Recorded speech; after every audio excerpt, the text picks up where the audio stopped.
Hello, everyone, and welcome back to CHH Hysteria. I'm your host, Cole. And I'm your co-host, Cooper. And today we are sitting here with one of the CHH GOATs, a modern legend, someone both Cooper and I have been listening to for a very long time. So thank you so much for allowing us to talk to you for a bit. Thank you for having me, y'all. Appreciate it. Anytime. So you just dropped your new album, The End, last month, which is amazing. Thanks, man. So tell us what this album is and what it means to you.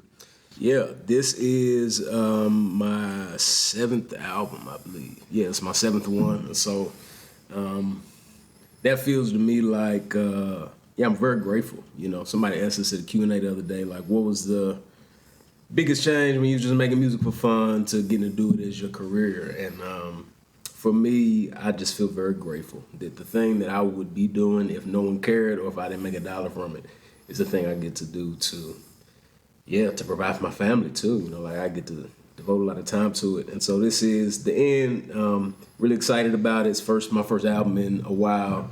And so I'm really grateful to get to put it out, and I've been really encouraged by the responses, and I'm excited about it.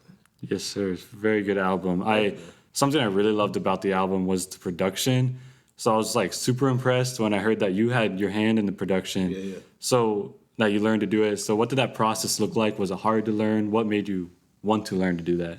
Yeah, I mean, I always thought it was cool when dudes produce their own songs, and I was always a little jealous. You know, like, Kanye, J. Cole, dudes who produce their own stuff. And I always had just a very high level of respect for the producers I worked with.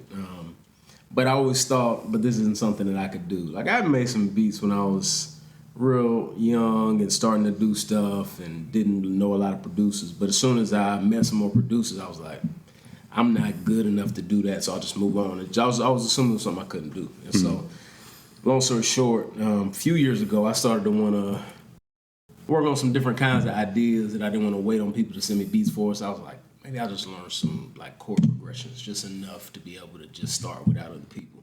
And kind of just built on that and took some real sporadic piano lessons. It was like, oh, I could do this, and that's it. And then basically was just writing songs every day. And then was just having a lot of fun learning. And so just kind of kept pushing. So it was hard, but it was it was enjoyable because it was exploring something I love, and it was really cool. Even when I was making some of these songs, I was like, all right, I'm going to send it to the producers I'm working with. I bet they're going to want to swap out everything. That's okay. I wrote a good song around it. I'm like, nah, this is good. I just want to like beef up the drums a little bit. And so as the time went on, my confidence built too. And it's another reason I feel grateful and proud of this project. Yeah, really good stuff. So what went into deciding to leave pastoring for music, and like why did you ultimately choose to come back to music? Yeah, for me, I've been doing, I put out my first album when I was in high school. So how old are you, bro? 22, I think. How old are you? 17. 17. Yeah. This is the age I was when I started recording my first album. So I've been doing it for a long time, obviously. But when I went to college, I went to a Bible college in Philly. I started to want to pastor too. I thought, like, man, I could. Some of the other stuff that I want to do, I want to walk with people, I want to preach God's word, and so I've been pastoring for a little bit, but I have an illness that just makes my energy up and down, makes it hard for me to be consistent. So, long story short, this past year, after like trying lots of different ways to see if my energy being up and down, I could still be consistent enough to be the kind of shepherd I wanted to be, just kind of felt like I think this isn't the most faithful use of my time. I don't think I can do this as excellently and as faithfully as I want to without being more healthy. And so, my desire for music has never changed. I had a bunch of songs I hadn't finished, and I was like, hey, let me turn back in. Let me try to get some of this music done and just kind of see what happens. So I feel super excited to be doing music and have a billion ideas and stuff I'm already working on. So, yeah. Yeah. Well, I'm really excited that you're back to music as well. I'm really excited to hear those things you're working on. Yeah. I actually have a good friend. We both have a good friend who's also an artist who is also chronically ill. So this question was from him. Yeah. How do you know when to spend your energy on music versus other things? That's a very hard question because, I don't know obviously what your friend, his particular issues are, but, for me, if I knew like, oh, I have 3 to 4 good hours every day, if I just knew, even if it wasn't that much time, if I knew exactly how much time it was, and I can think, okay, let me apportion it exactly like this. I'll spend 30 minutes doing this. But for me, it's unpredictable from day to day.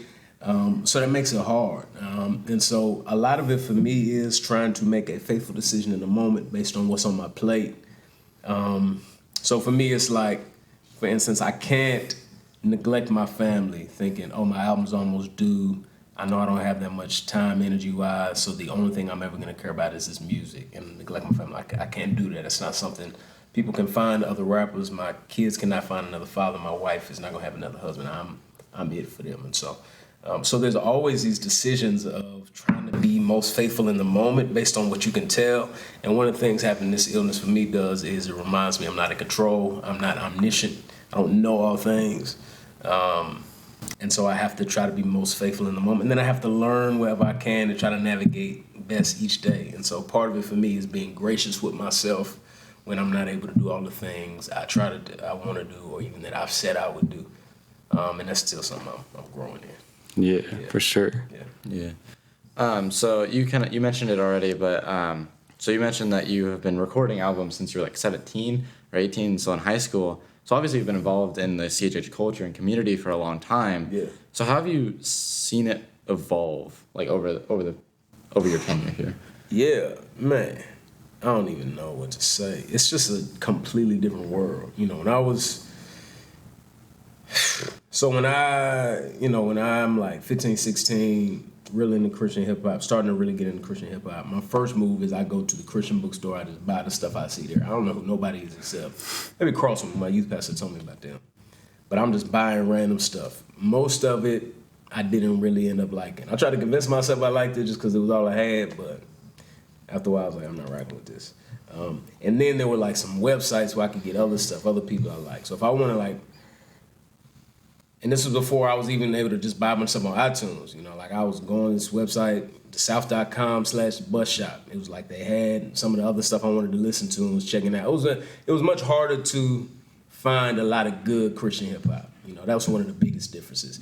And right now I feel like there's a lot of good artists, and music is obviously super accessible. You hear somebody's name one time, as long as they on streaming, you can find them pretty easy. So that's something that I think is really dope. When I was just longing to find just a few really good things, now there's a whole lot of stuff. Other ways it's evolved, as stuff matures and changes, there's always like different directions, different characters, and different people go in.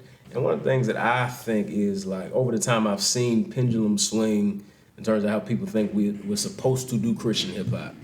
And I think it would be really healthy if just like there are a lot of believers whose personalities are different, wiring and taste is different. I would like there to be a variety of different ways that people who love Jesus make hip hop music, and I don't want us to separate that off into camps, and I don't want us to try to make everyone do it in one particular way, because I think it's good and healthy. Like I think it's good for different people connect with different kinds of stuff. People already like think. I think it's healthy for there to be a diverse witness of rappers who love Jesus. So yeah, I've seen it go through lots of pendulum swing phases. One thing I don't want to happen is like, oh, well, that was the super Jesus-y phase. We was talking about all this theology and stuff. Now we don't do that anymore. That's corny. You know what I'm saying? I don't want it to be like, no, you just talking about life. We just talk about the Godhead. It's like, I want us to have space for lots of different stuff. And so it's an interesting season right now. A lot of dope people, and I hope that we can all keep growing and support each other. Yeah, for sure. Yeah, diversity is incredibly important in pretty much anything. So, so it's good that you've seen a lot of diversity in CHH. And let me say, I also don't. To me, that doesn't mean a lot of different kinds of artists on Reach Records. I don't want people to think of Reach Records as Christian hip hop. Like that's also not healthy.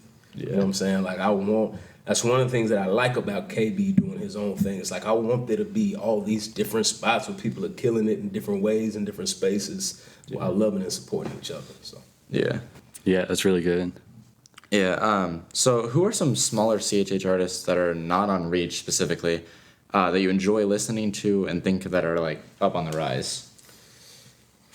Oh man. Yeah, I mean, there's several. I mean, No Big Deal. I like Ty Brazel, Limo Blaze. So he was on the playlist. John Keith.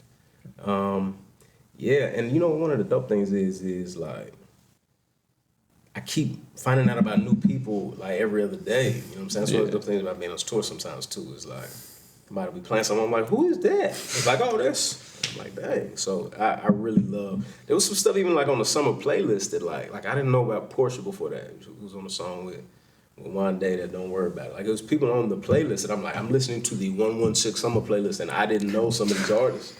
And that is a luxury we did not have in 2006. So that's amazing to me. So yeah. Yeah.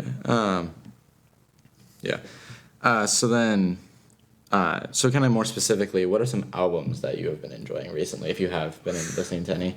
You know, what's weird is like, while making this album,